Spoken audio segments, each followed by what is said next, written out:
Olá, hoje eu tenho várias perguntas que vocês enviaram e eu vou responder usando as informações científicas atuais sobre os assuntos que vocês mandaram aqui a pergunta. Muito obrigado pela sua participação. Se a sua pergunta não for respondida hoje, espere e ela poderá estar aqui no próximo claramente. Mas dá uma olhadinha em nossa página na internet para ver se já não está respondida. Já que as pessoas enviam dúvidas parecidas, talvez você encontre o assunto da sua pergunta respondida com o nome de uma outra pessoa ou anônimo. Maria do Socorro pergunta sobre o café, querendo saber se ele pode prejudicar nosso cérebro.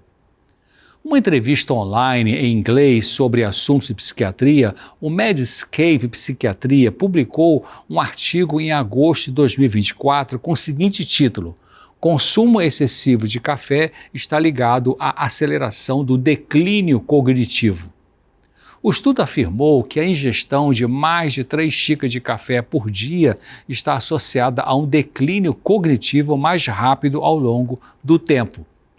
Os pesquisadores avaliaram o impacto de diferentes quantidades de café na inteligência, verificando o raciocínio abstrato e o pensamento lógico. Participaram desse estudo científico 8.451 idosos com mais de 60 anos, uma média de idade de 67,8 anos, 60% do sexo feminino, 97% da raça branca, todos sem comprometimento cognitivo. Os pesquisadores dividiram o consumo de café em alto, moderado e ausente. 18% desse público tomavam 4 ou mais xícaras de café por dia. 58% disseram que tomavam de 1 a 3 xícaras diariamente e 25% disseram que não usavam café. Foi feita pesquisa também sobre o uso do chá, mas vamos focar aqui no café. Essa pesquisa avaliou a função cognitiva no início do estudo e pelo menos em 2 outras consultas com cada pessoa.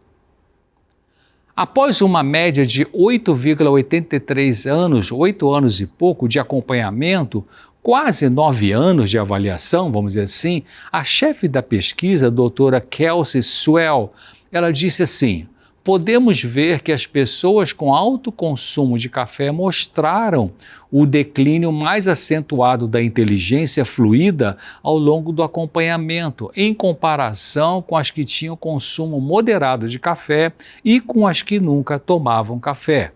Embora ela defenda o uso moderado de café, admitindo que são necessários mais estudos sobre o café e o cérebro humano. E também comentou que esse estudo teve limitações como possíveis enganos nas pessoas sobre a quantidade de consumo pessoal de café e a falta de avaliação sobre os tipos de preparo do café, mais concentrado, menos concentrado. Uma sugestão que dou é você substituir o café convencional com cafeína pelo café de cevada ou café de milho. Para mim, o café de milho tem um gostinho que mais se aproxima do gosto do café convencional. É bem gostoso. Você pode encontrar cevada solúvel, pó de café de milho para coar, em lojas de produtos naturais e em alguns supermercados. E uma boa marca é a Superbom. Uma pessoa anônima comentou o seguinte: meu pai tem 65 anos de idade, ainda é ativo no trabalho e tenho medo dele desenvolver a doença de Alzheimer e não poder mais trabalhar. Ele gosta demais de ser uma pessoa ativa. Tem alguma dica do que ele pode fazer para preservar seu cérebro? Bom, a sua preocupação faz sentido. Tem surgido vários estudos sobre a doença de Alzheimer. Em dezembro de 2024, foi publicado um artigo científico com o seguinte título: A curiosa razão pela qual os taxistas estão protegidos de Alzheimer, de autoria de um professor de medicina da Universidade de Yale, nos Estados Unidos, o Dr. F. Perry Wilson. Uma das conclusões dessa pesquisa pode interessar a todos que se preocupam com o declínio mental produzido pela doença de Alzheimer e trago agora para você. Ainda existem perguntas sobre a doença, o que causa a doença de Alzheimer. Influem fatores genéticos e ambientais, E sabemos que é uma doença cerebral com placas amiloides e emaranhados neurofibrilares típicos e que os sintomas são progressivos. Medicamentos sintéticos não produzem muitos bons resultados. Em medicina, se diz que mais vale 1 grama de prevenção do que 1 quilo de tratamento.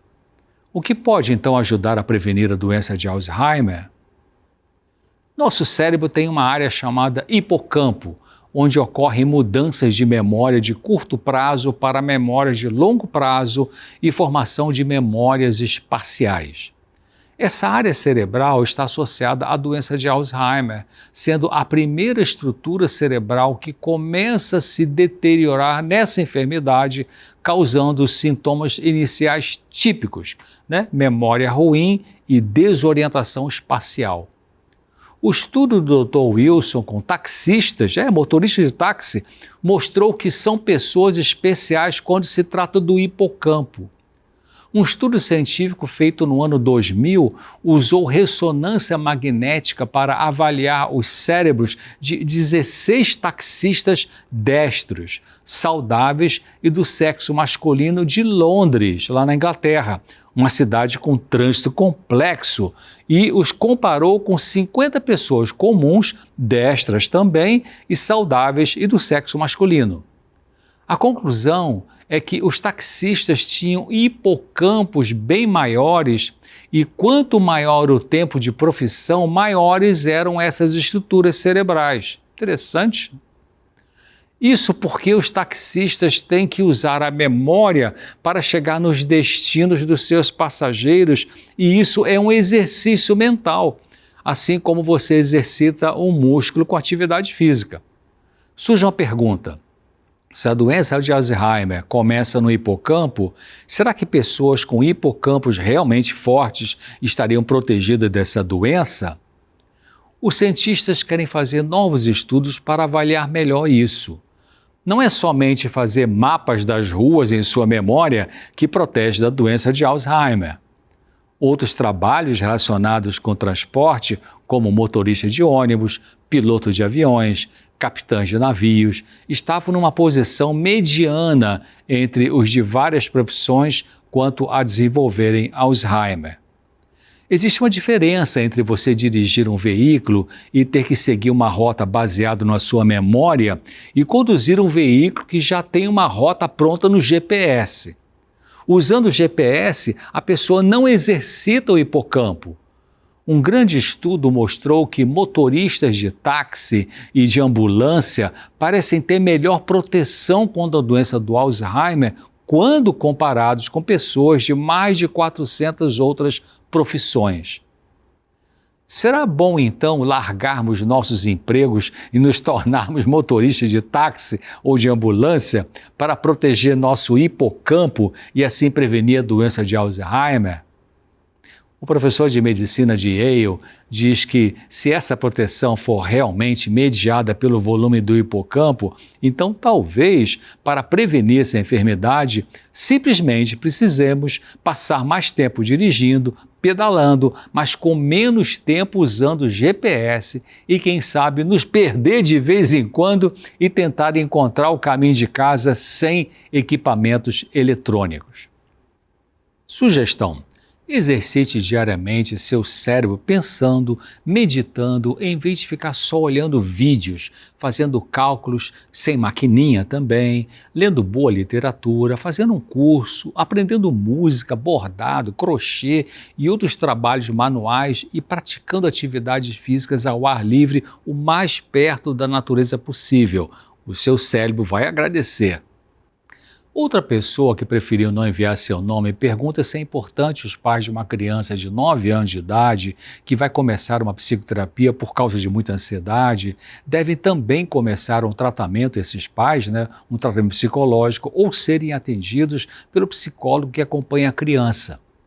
Essa é uma boa pergunta e muito atual, porque tem sido bastante comum os pais mais jovens colocarem um filho no psicólogo e tirar o corpo fora, no sentido de não engajarem no processo terapêutico da criança.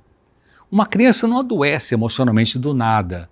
Os pais ou os que cuidam da criança têm alguma participação no sofrimento dessa criança porque os sintomas que ela apresenta são demonstrações de que existem fatores comportamentais na família como um todo que contribuem para o sofrimento mental da criança.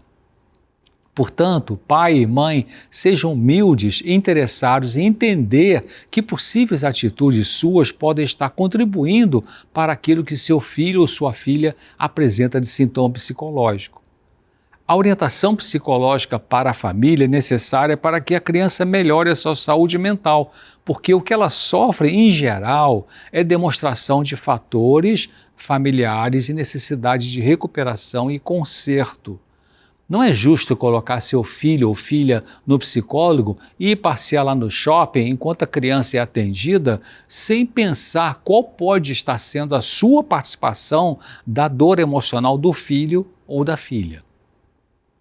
A Inês também mandou a sua participação. Ela diz que estava muito apaixonada por um rapaz e queria formar um relacionamento duradouro com ele. Eles tinham vida sexual, mas segundo ela, o namorado dizia que ela não tinha boa experiência nisso e terminou o namoro. Ela suspeita que ele fosse viciado em pornografia. Ela ficou muito deprimida porque havia colocado uma forte esperança de ser amada e viver com ele para sempre. Ela se critica porque foi rejeitada pelo namorado por não ter experiência sexual e pergunta o que fazer para sair desse sofrimento. Inês, parece que o problema do rompimento do seu relacionamento com esse ex-namorado, possivelmente viciado em pornografia e sexo, não foi a sua inexperiência sexual, mas sim o fato dele talvez ter sexo como um fator mais importante da vida dele. Eu entendi que você está sofrendo com essa perda, mas eu até diria a você que foi bom ele ter ido embora, porque você poderia ficar presa a um indivíduo que talvez quisesse prioritariamente sexo enquanto você queria afeto. Não poderia dar certo. Nós homens temos a tendência de confundir atração e desejo sexual com amor. E as mulheres têm a tendência de confundir sentimento e romance com amor. Amor maduro é descrito na Bíblia, em 1 Coríntios capítulo 13.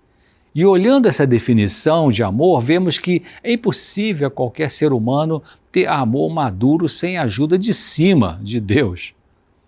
Creio que o número 1 na vida de todos nós precisa ser o Deus Criador do universo e não qualquer outro ser humano.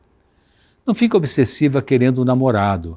Deixe isso solto, natural, espontâneo, nas mãos de Deus. Assim existe menos chance de frustração num próximo namoro. E não se desvalorize por pensar que não tem experiência sexual. Sexo é a parte mais fácil de qualquer relacionamento. O difícil é amar de verdade. Bom, por hoje é isso e mande a sua pergunta, participe aqui.